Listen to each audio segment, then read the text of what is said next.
Thank you. Mr Finn. Thank you, Madam Acting President. Well, it's very sad circumstances that have led to this bill being debated today. I have to say that I was disgusted beyond words at the behaviour of the government earlier this afternoon when it put the rights and the welfare of people with disabilities to one side while it went to this legislation which was not urgent in any way, shape or form, whereas indeed the NDIS legislation is urgent. It must be passed by the 1st of July, and of course the Parliament doesn't sit before the 1st of July after the end of this week.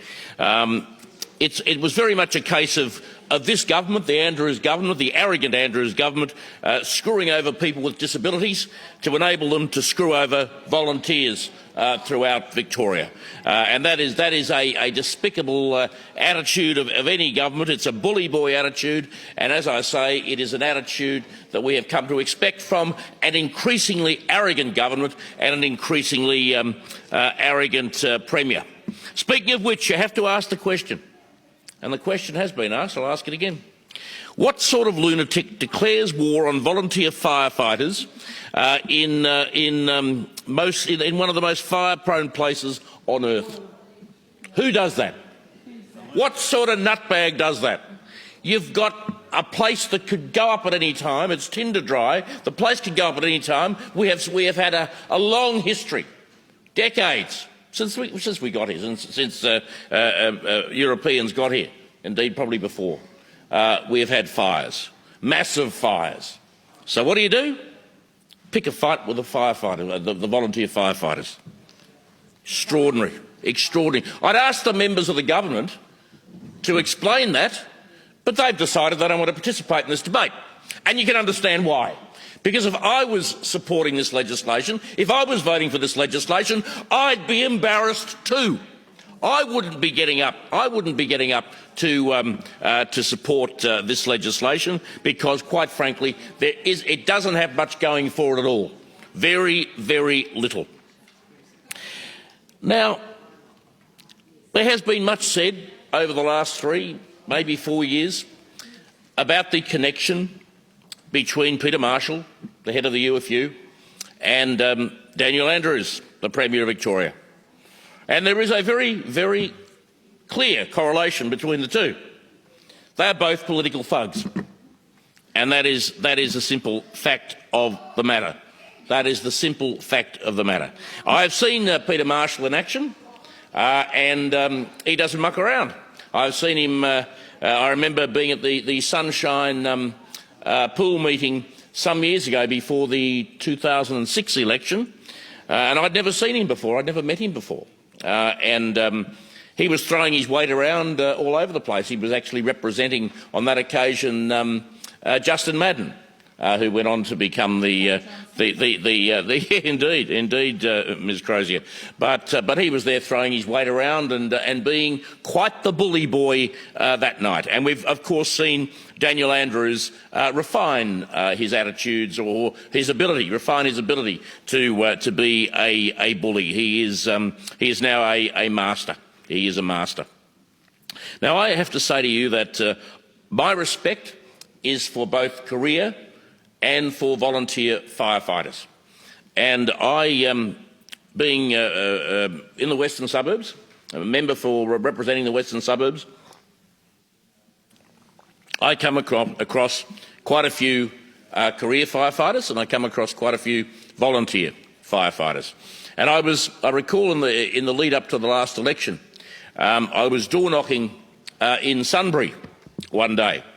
It happened a fair bit, as a matter of fact. But I was door knocking in Sunbury one day, and I knocked on the door of a chap who identified himself as an MFB captain, who was also a very active member of the MFB, of the UFU rather, the UFU. He in no certain terms, told me where I could go.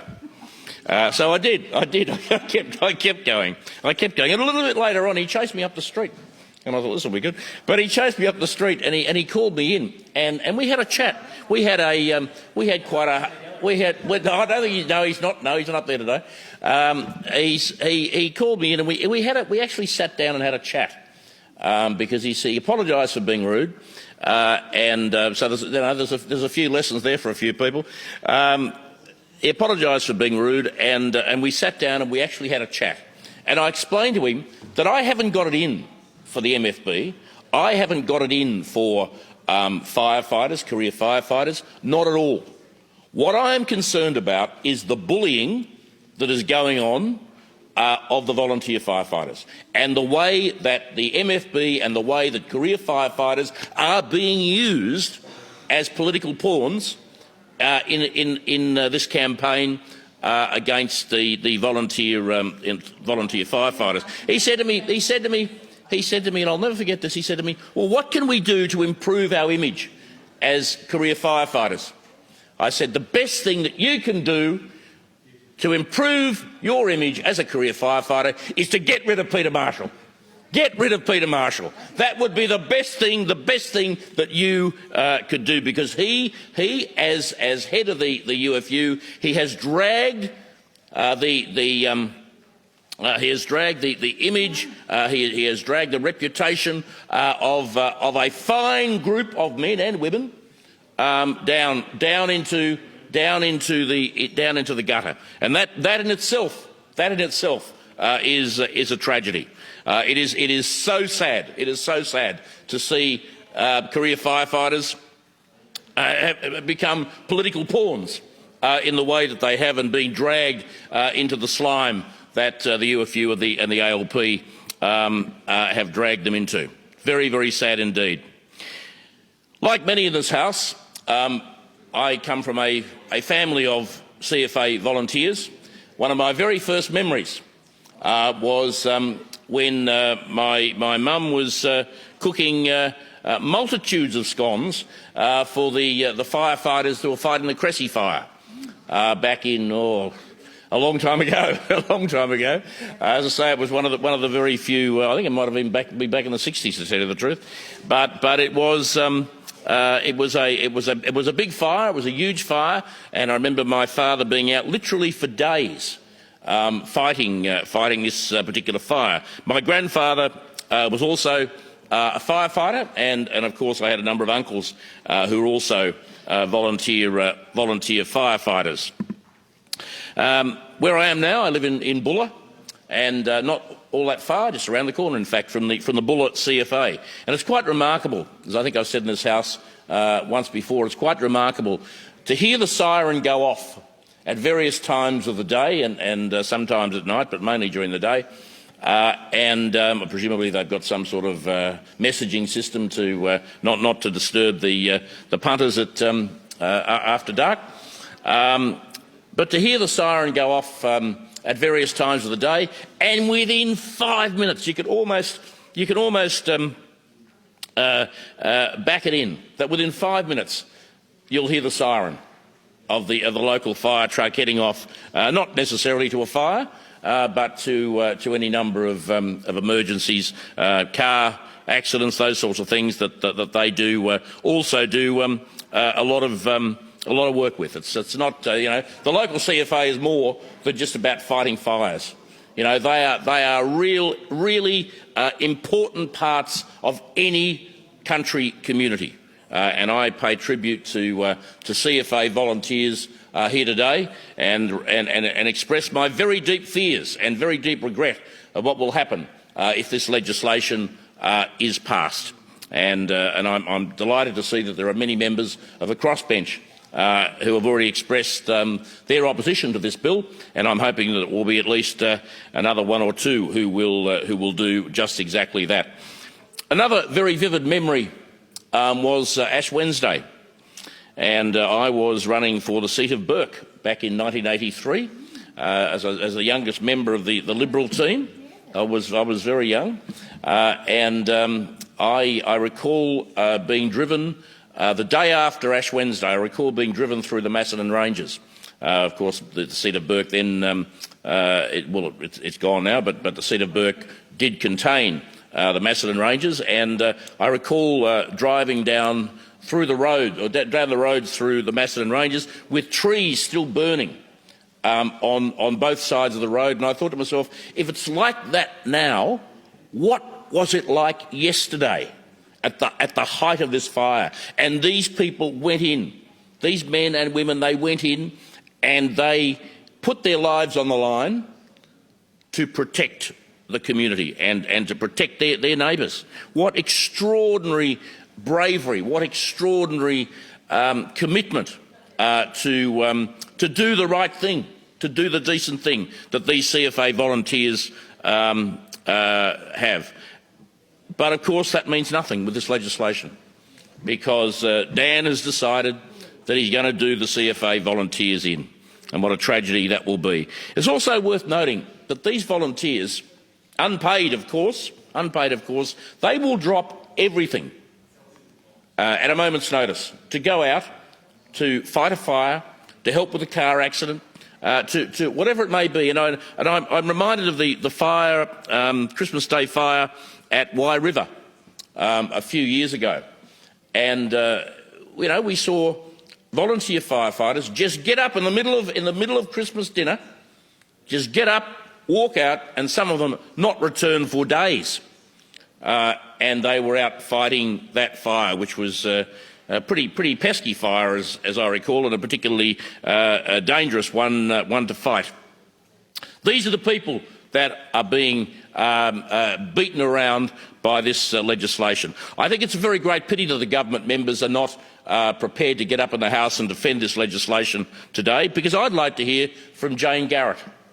I would love to hear from Ms Garrett, because she is somebody who can tell us a great deal about what this legislation, or how this legislation came about, and what this legislation would do to the CFA, and what this legislation will do to volunteers. Because of course Ms Garrett was so opposed to this legislation, this move by her Premier, that she put her career on the line, and she was sacked. She was sacked by the Premier for wanting to do the right thing. Now, it's very rare that I will give anybody in the Labor Party a pat on the back, at least publicly, but on this occasion I will, because I think Jane Garrett really did the right thing. It was a gutsy thing, and she is to be commended for that. And I think it's a great pity that she hasn't been allowed in the House today, and she hasn't been allowed to tell us exactly what happened behind closed doors when the Premier did what Peter Marshall wanted to do to her.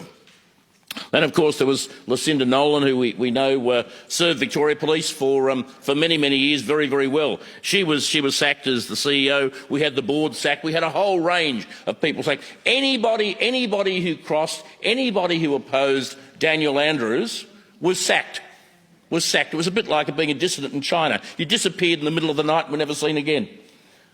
That is what we have seen. That is what we have seen. Presumptive rights is something that we on this side of the House have been pushing for years. Equal presumptive rights for volunteers and career firefighters. Over the other side, the Labor Party, they have voted it down.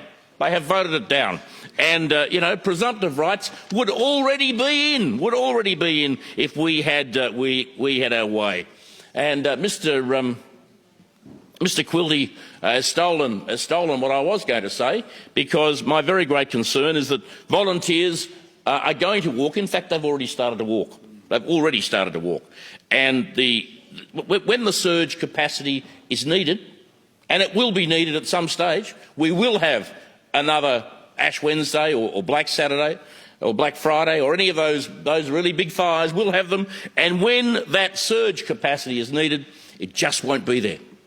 The volunteers won't be there, the surge capacity won't be there, and people will die as a result of that. And I can only repeat what Mr Quilty said. Everyone who votes for this legislation will have the blood of those people who die in those fires on their hands. Each and every person who votes for this. Now, I wish I had time to to talk a little more about what happened on Good Friday, but I see I have almost run out of time. But I just say I back up Ms Lovell's recollection of what occurred, but it might be worth pointing out that Mr Ondarchi and I were actually ordered back to vote on that bill, but I'd do the same thing again.